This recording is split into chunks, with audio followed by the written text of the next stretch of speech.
Donc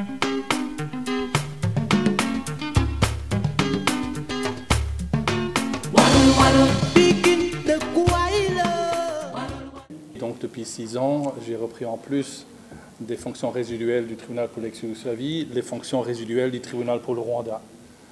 Donc ça fait 25 ans de jurisprudence sur les génocides, les crimes de guerre et les crimes contre l'humanité.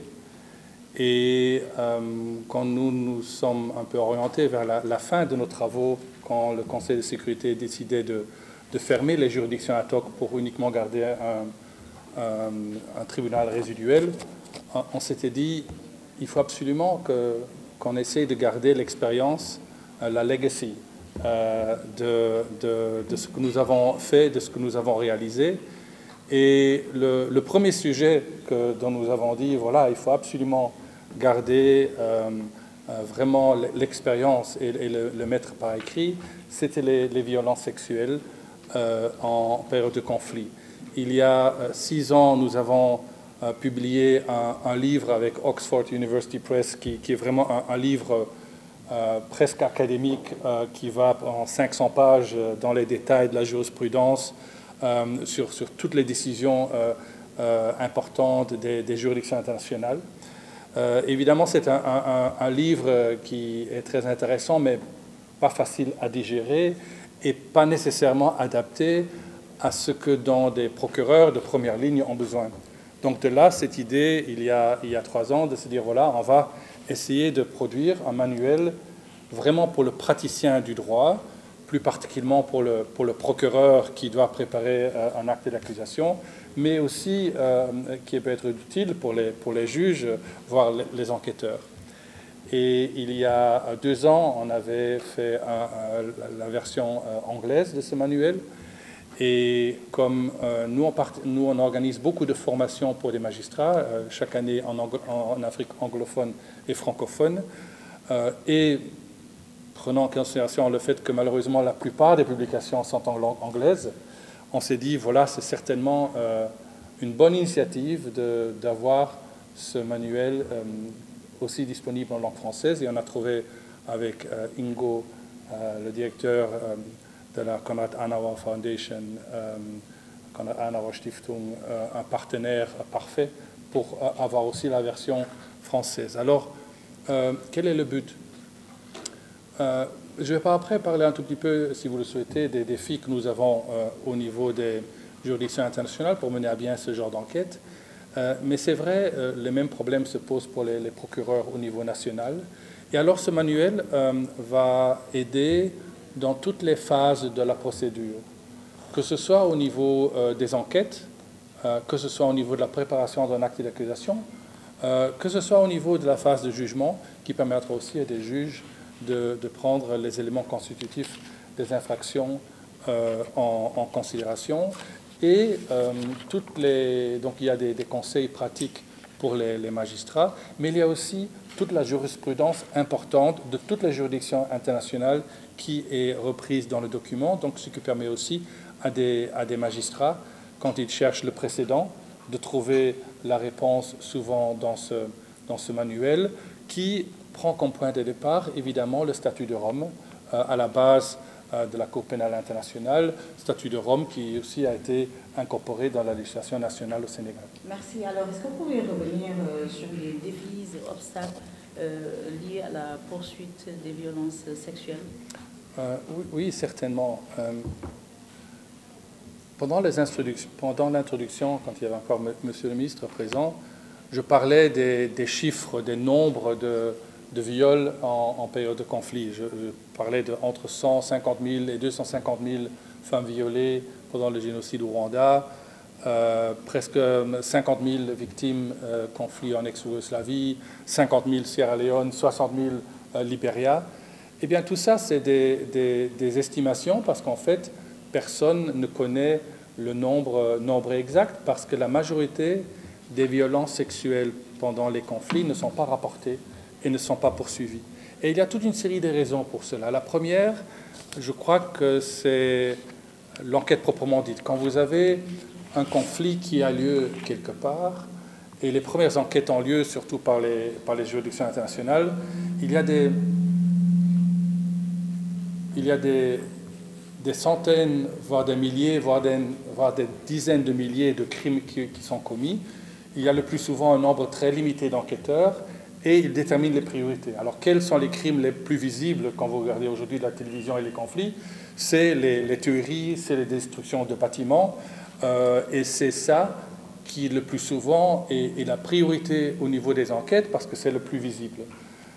Donc là, pour adresser ce problème, il faut veiller à ce que les enquêteurs qui entrent en zone de conflit cherchent très activement pour les crimes.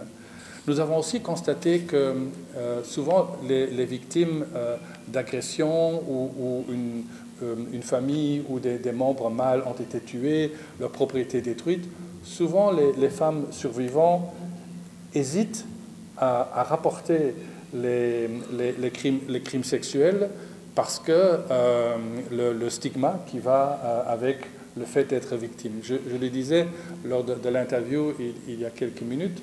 Il n'y a pas très longtemps, j'étais à nouveau à Sarajevo et je parlais avec une collègue procureure avec laquelle on organisait aussi une formation sur base du manuel. Et elle me disait, oui, le mois dernier, il y a une dame, une soixantaine d'années, qui est venue me trouver pour porter plainte du viol qu'elle a subi en 1994.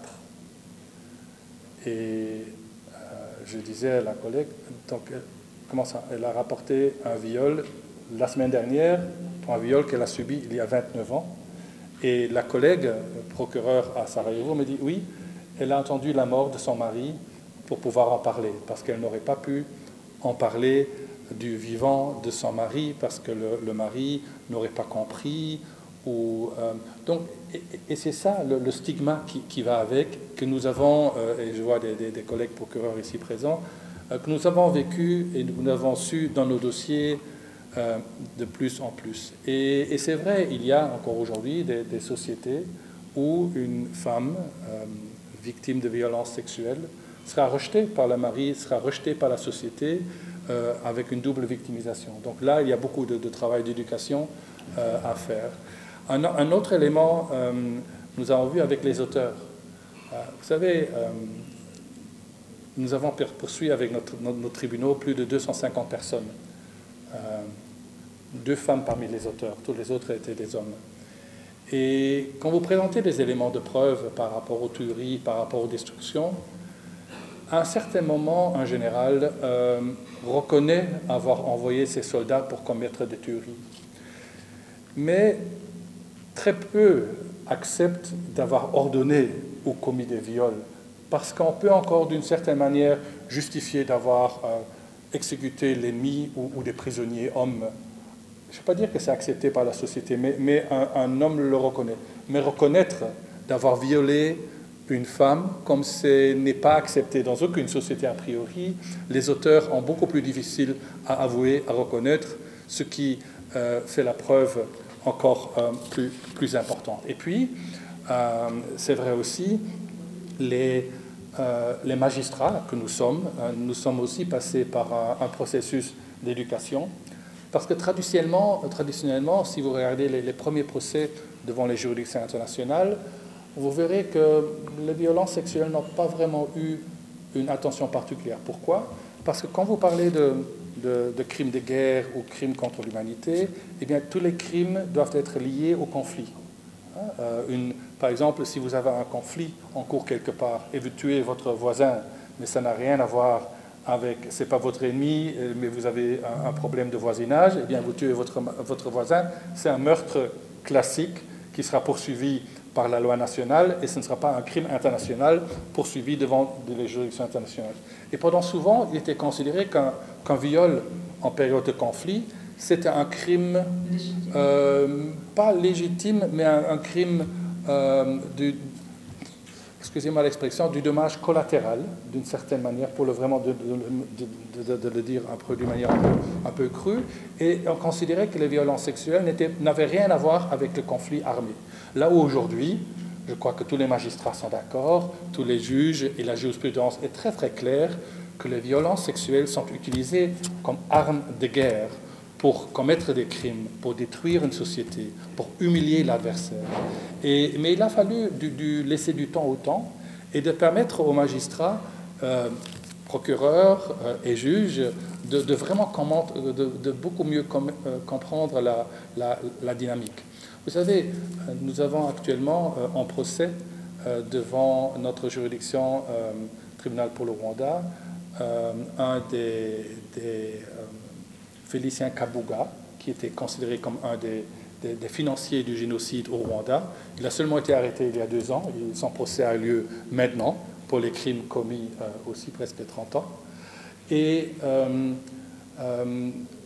bon, les plus âgés d'entre vous peut-être se rappellent les images qu'on voyait à la télévision des membres de l'Interahamwe qui avaient une machette dans une main et une radio dans l'autre main où les journalistes appelaient à la tuerie, où disaient, voilà, il y a une famille telle qui se cache ici ou là, allez-y pour les tuer. Et il y avait un appel public au viol. Donc tout ça pour dire qu'il a fallu du temps pour que tout le monde comprenne que ce sont des crimes directement liés au conflit et qu'il faut vraiment activement chercher, les enquêter et pour pouvoir les poursuivre de manière efficace.